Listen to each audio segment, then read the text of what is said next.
নমস্কার বন্ধুরা, আমাদের তিনজনের চ্যানেলে তোমাদেরকে জানাই আরো একটা রেসিপিতে স্বাগত। আজকে তোমাদেরকে দেখাবো দারুণ একটা রেসিপি করে। আজকে বানাবো চিংড়ি মাছের মাথা দিয়ে কাঁচকলা বাটা। তোমাদের আগের ভিডিওতে আমি চিংড়ি মাছ নয়, শুধু কাঁচকলা বাটাই দেখেছি, কিন্তু আজকে বানাবো চিংড়ি মাছের মাথা দিয়ে কিন্তু কাঁচকলা বাটাটা দারুণ খেতে লাগে। দুপুরে গরম ভাতের সঙ্গে কিন্তু এই চিংড়ি মাছের মাথা দিয়ে কাঁচকলা বাটা একটু যদি থাকে গরম গরম ভাতে কিন্তু আর কিছু চাই না, এই দিয়ে কিন্তু ভাত খাওয়া হয়ে যাবে। তা চিংড়ি মাছের মাথা দিয়ে কাঁচকলা বাটা কেমন করে বানাবো, কি কি রেসিপির মাথা দিয়ে কাঁচকলা বাটা বানাতে কি কি উপকরণ লাগছে, কেমন করে বানাবো, অবশ্যই সবটাই তোমাদের দেখাবো। তার জন্য প্রথম থেকে শেষ পর্যন্ত পুরো ভিডিওটা কিন্তু দেখতে হবে। তাহলে চলো ফার্স্টেই তোমাদের দেখাই চিংড়ি মাছের মাথা দিয়ে মানে বাটা করতে কি কি উপকরণ লাগছে। তাহলে ফার্স্টেই দেখাচ্ছি, আমি এখানে দুটো কাঁচকলা আগেই ভালো করে নুন দিয়ে আর একটু হলুদ জলে ধুয়ে ভালো করে আমি সিদ্ধ করে রেখে দিয়েছি। একটু রসুনটা একটু বেশি লাগছে বাটা প্লাস ফোড়নে লাগবে, কালো জিরেও লাগছে বাটা এবং ফোড়নে। তার জন্য নিয়েছি কিন্তু 4টে কাঁচা লঙ্কা। আমি যেহেতু ঝালটা আমরা পরিমাণে একটু কম খাই, খুব ঝাল খাই না, বাটাতে তো বেশি ঝাল ভালো লাগবে না, তাই আমি লঙ্কাটা নিয়েছি 4টে। তোমরা যদি ঝাল বেশি খেতে চাও তাহলে লঙ্কার পরিমাণটা বেশি দিতেই পারো। সঙ্গে নিয়ে নিয়েছি নুন, হলুদ, চিংড়ি মাছের মাথাগুলোই কিন্তু আমি নিয়েছি। অনেক সময় হয় চিংড়ি মাছের মাথা কিন্তু ফেলে দেওয়া হয়, অনেকে কিন্তু কি করে চিংড়ি মাছের মাথা দিয়ে কিন্তু বড়া খেতে কিন্তু দারুণ লাগে, তাই আমি আজকে মাথাটা দিয়েই কিন্তু কাঁচকলা কিন্তু বাটা করব। তার জন্য নিয়েছি একটু মিষ্টি নিয়েছি। তাহলে তোমাদেরকে তো উপকরণটা দেখিয়ে দিলাম, তাহলে চলো এবারে বানাবো। এবারে বাটবো, কাঁচকলা বাটবো, আর যা যা উপকরণ লাগবে সবকিছু আগে বাটাবুটিটাকে করে নিই। তাহলে শিলনোড়া নিয়ে চলে এসছি। ফার্স্টেই বেটে নেবো কলাটা, কলাটা ফার্স্টে বেটে নেবো সিদ্ধটা। আমি শিলে বাটছি, তোমরা পারলে মিক্সিতেও বেটে নিতে পারো, কিন্তু আমারও মিক্সি আছে, কিন্তু আমি তাও শিলেই একটু বাটলাম। শিলে বাটা কিন্তু খেতে কিন্তু হেভি সুন্দর, টেস্টটা ভালো লাগে কিন্তু। দেখো কলাটা সত্যি কথা বলতে খুবই সুন্দর, ওই জন্য একদম নরম, বেশিক্ষণ সিদ্ধ করতেও লাগেনি আর বাটতেও বেশিক্ষণ সময় লাগবে না। তাহলে আমার কলা বাটা কিন্তু পুরো রেডি হয়ে গেল। দেখো এক বাটি পুরো কলা বাটা রেডি। কলা বাটাটা হয়ে গেছে, বেটে নেবো চিংড়ি মাছের মাথা। নিয়ে নেবো দুটো কাঁচা লঙ্কা, নিয়ে নেবো রসুন গুঁড়ো, অল্প করে রসুন এখন নিয়ে নেবো, কিছু রসুন রেখে দেবো, একটু পরে খেতে নেবো ভালো করে। দিয়ে দেবো একটু পরিমাণ মতন কালো জিরে, একটু রেখে দিচ্ছি ফোড়নের জন্য। দিয়ে এবার সব একসাথে পুরো বেটে নেব। আমি যেহেতু কালো জিরে রসুনটা আমি চিংড়ি মাছের মাথা দিতে বলে তার সঙ্গে বেটে নিলাম। তোমরা কিন্তু চিংড়ি মাছের মাথা ছাড়া না দেবে, শুধু যারা করবে তারা কিন্তু এই কলা বাটার সঙ্গে কিন্তু কালো জিরে আর রসুন আর কাঁচা লঙ্কাটা বেটে নিতে হবে। মিহি মিহি করে আমি পুরো বেটে নেব। তাহলে আমার কালো জিরে, রসুন, কাঁচা লঙ্কা আর চিংড়ি মাছের মাথাটা ভালো করে কিন্তু মিহি করে কিন্তু আমি কিন্তু বেটে নিলাম।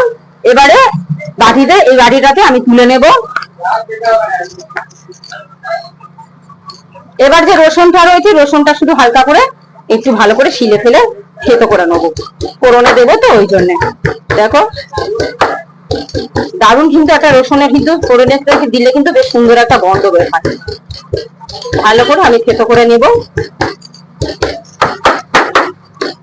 রসুনের ভাগটা একটু বেশিই লাগবে। দেখো রসুনগুলো কিন্তু আমি ভালো করে কিন্তু একদম থেতো করে নিয়েছি। এই বাটিতে আমি তুলে নেব। তাহলে বাটাবাটি পালাটা আমার শেষ হয়ে গেল, রান্নায় যাব। তার আগে জায়গাটা পরিষ্কার করে, শিলনোড়াটা পরিষ্কার করে কিন্তু ধুয়ে নেব সবার আগে। তাহলে চলো পুরো পরিষ্কার করে তারপরে রান্নার জায়গায় আসছি। হাত ধুয়ে জায়গাটা পরিষ্কার করে চলে এলাম পুরো রান্নার জায়গায়। কড়াইটা বসিয়ে দিয়েছি, গ্যাসটাকে এবার ধরিয়ে দেবো। গ্যাসটা ধরিয়ে দিলাম, পরিমাণ মতন তেল দিয়ে দেবো। একটু তেলের পরিমাণটা একটু বেশি লাগবে, তেল দিয়ে দিলাম। তেলটা দিয়ে দিলাম কড়াইতে, তেলটা ততক্ষণে গরম হোক। আবারও একবার তোমাদেরকে উপকরণগুলো দেখিয়ে দিচ্ছি। বাটাবুটিটা করে নিলাম, তার জন্য উপকরণটা ফের ফার্স্ট থেকে একবার দেখিয়ে নিচ্ছি। এখানে নিয়ে নিয়েছি কালো জিরে, রসুন, কাঁচা লঙ্কা, চিংড়ি মাছের মাথা কিন্তু ভালো করে আমি কিন্তু বেটে নিয়েছি। এখানে শুধু দুটো কলা ভালো করে সিদ্ধ করে বেটে নিলাম। এখানে নিয়ে নিয়েছি রসুন একটু থেতো করে নিয়েছি, এখানে একটু কালো জিরে, একটু মিষ্টি, দুটো কাঁচা লঙ্কা রেখে দিয়েছি। আগে আমি বলেছি ঝালটা আমরা একটু কম খাই, তাই কাঁচা লঙ্কাটা একটু কম, তোমরা ঝাল বেশি খেলে তারও বেশি রাখতে পারো। এখানে একটু নুন আর একটু হলুদ, যেহেতু চিংড়ি মাছের মাথা দিয়ে করবো তো একটু হলুদটা নুনটা না দিলে না আস্তে আস্তে গন্ধ বেরোয়, তার জন্য হলুদটা দিয়েছি। তাহলে তেলটা এদিকে গরম হয়ে গেছে, ফার্স্টেই দিয়ে দেবো ফোড়নে কালো জিরে। কালো জিরেটা ভালো তেলের মধ্যে দিয়ে একটু তেলের সাথে কালো জিরেটা একটু নাড়িয়ে চাড়িয়ে দিলাম। দিয়ে দেবো থেতো করা রসুনটা। রসুনটা দিয়ে ভালো করে একটু ভেজে ভেজে নেবো। দেখবে রসুনের একটা সুন্দর একটা গন্ধ বেরোবে। রসুনটা ব্রাউন কালার করে যতক্ষণ না ভাজবো ততক্ষণে কিন্তু নাড়িয়ে চাড়িয়ে নেবো। রসুন কিন্তু বেশি পোড়াবে না, হালকা ব্রাউন কালার হবে। দেখো একটু নাড়িয়ে চাড়িয়ে নিতে দেখো রসুনটা আস্তে আস্তে কিন্তু ব্রাউন কালার হচ্ছে। আর রসুনটা যখন ব্রাউন কালার হবে রসুনের থেকে একটা সুন্দর একটা গন্ধ কিন্তু বেরোবে। তখন আমি দিয়ে দেবো কাঁচা লঙ্কা দুটোকে একটু ফাটিয়ে নেবো, নিয়ে দিয়ে দিচ্ছি কাঁচা লঙ্কা দুটো। এখানে আমি লাল আর সবুজ দু রকমেরই কাঁচা লঙ্কা নিয়েছি, দু রকম কাঁচা লঙ্কা দিলে ফ্লেভারটা খুব সুন্দর হয়।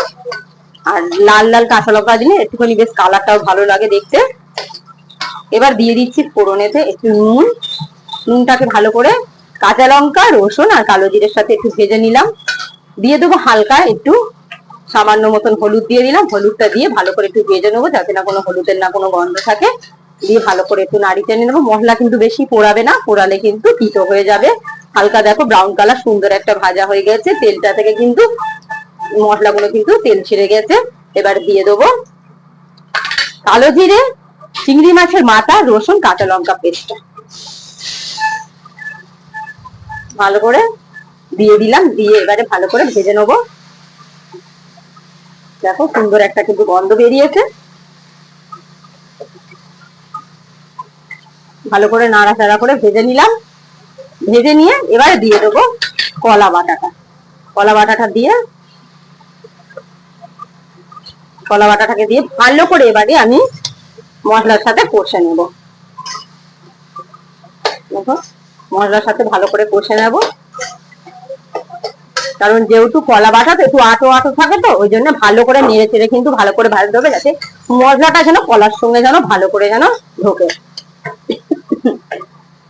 আমি শুধু কিন্তু অনবরত কিন্তু কলাটা দিয়ে সুন্দর সুন্দর কিন্তু ভেজে ভেজে নেবো। যতক্ষণ না একটা কলার যে কাঁচা কলার একটা গন্ধ থাকে বেরোয় ততক্ষণে কিন্তু আমি অনবরত কিন্তু ভালো করে ভেজে নেবো। বেশিক্ষণ কিন্তু ছেড়ে রাখবো না যাতে পুড়ে না যায়, তাই অনবরত আমাকে কিন্তু ভেজে ভেজে নিতে হবে ভালো করে। দেখো মশলাগুলো কিন্তু দেখো কলার মধ্যে কিন্তু অলরেডি কিন্তু ঢুকে গেছে। আর যেহেতু কেন দেখো কলাটা কিন্তু আগে যে থোকো মতন ছিল সেটা কিন্তু এখন মশলার সাথে গিয়ে কিন্তু একদম পুরো মিশে গেছে। অনবরত শুধু ভাজতে ভাজতে দেখবেন মশলার সাথে কিন্তু কলাটা কিন্তু মশলার সাথে বেশ ঢুকে যাবে। ভালো ভালো করে ভেজে ভেজে নিয়েছি। এবারে দিয়ে দেবো চিনি। চিনিটা দিলে বেশ হালকা হালকা মিষ্টি মিষ্টি হবে, বেশ ফ্লেভারটাও সুন্দর হবে আর কালারটাও কিন্তু চেঞ্জ হয়ে যাবে। দিয়ে কিন্তু ভালো করে আমি কিন্তু ভেজে ভেজে নেব।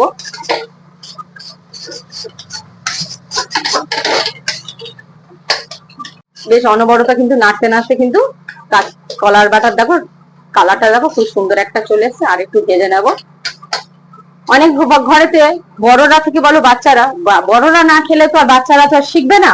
অনেক ঘরেতে বড়রাও দেখবে কলা খায় না, অনেক ঘরেতে এটা খায় না, পেঁপে খায় না, ওটা খায় না। কিন্তু যারা কলা খায় না অবশ্যই কিন্তু এরকম ধরনের রেসিপি কিন্তু অবশ্যই তাদেরকে করে কিন্তু খাওয়ালে দেখবে সমস্ত খাবার কিন্তু ফেলে কিন্তু এই কলা বাটাটাই কিন্তু খাবে, আর তখন কিন্তু বারবার কিন্তু খেতে চাইবেন এই কলা বাটাটা।